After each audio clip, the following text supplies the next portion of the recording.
we got a chance to speak to some of the people behind the Apple TV Plus series, Lessons in Chemistry. Here now is our conversation with showrunner Lee Eisenberg and director Sarah Adina Smith. So my wife had read the book, and before I clicked play on these episodes, I was like, hey, there's a show on that book you read. What did you think about the book? And her reaction was, oh, it was absolutely brilliant and frustrating at the same time because, and I quote, fuck men. And so I was wondering if this beautiful, annoying, frustrating experience was what you were going for when you put this thing together. That's hilarious. Kudos to your wife. I think the goal for me is never, frustration is not, I don't think that's a fun way of experiencing entertainment.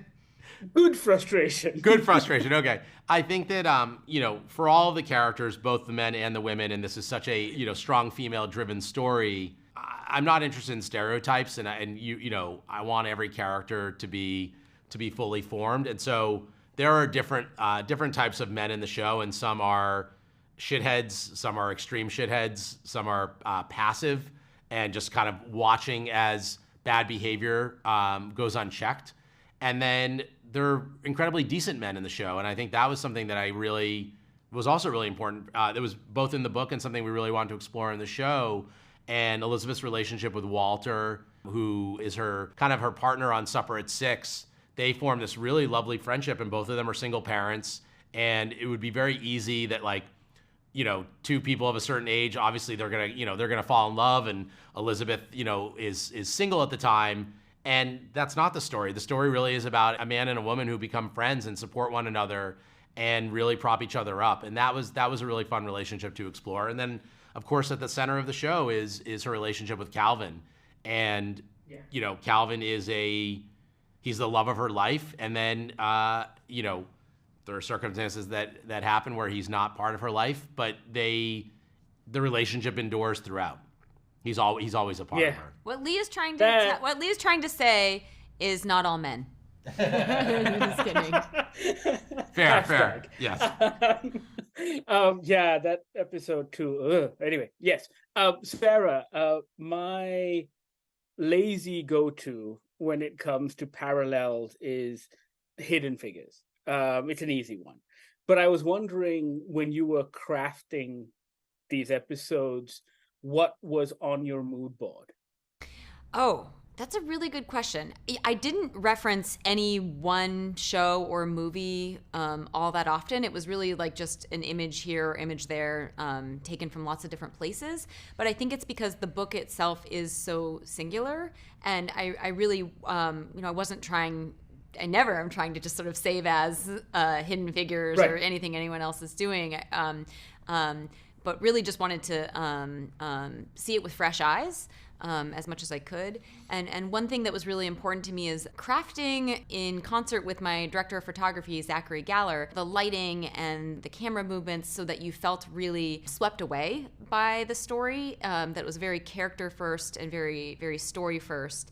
But also that I really wanted to add a texture and a grain to the picture so that the 1950s didn't look like some stereotype of the 1950s we have in our mind, but that we felt like we were visiting a real place.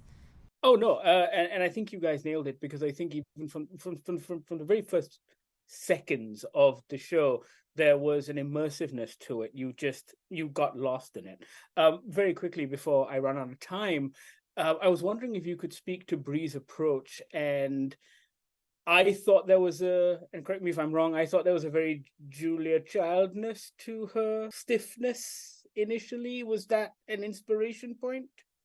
Bree had never mentioned specifically referencing Julia Child, so wow. I don't think that was one of her reference points. I think Elizabeth's character is somebody who, in order to survive and focus on the thing she wants to focus on, which is her work and science, she's had to put up a lot of walls, and she's had to approach her life with a good amount of control. So that stiffness you might be referencing really is, I think, coming from Bree making very smart choices about the way Elizabeth Zott moves through the world, very specifically and very aware of every variable in her periphery. She is actually, if anything, she really is trying to avoid surprise because of all the things that she's been through. And one of the beautiful things is what the story is really about, that I think Lee has really brought out in this series, is that you can't go through life avoiding surprise. In fact, surprise is the very thing that makes life rich and meaningful. And so the series is really about her having those walls broken down and having the courage to keep her heart open even when the unexpected happens. Very, very cool. Thank you so much. I'm all out of time. And you're absolutely right. Even in those first 2 episodes, as you see her character Thor with Calvin, it's a beautiful performance. So yes, congratulations to the show. I had a blast. Thank you so much. Thank you so much. You can too. Welcome, viewers. My name is Elizabeth Zott, and this is Supper at 6. Watch Lessons in Chemistry when it drops on Apple TV Plus October 13th. Let us know what you think once you've seen the series. Sound off in the comments, and thank you so much for watching.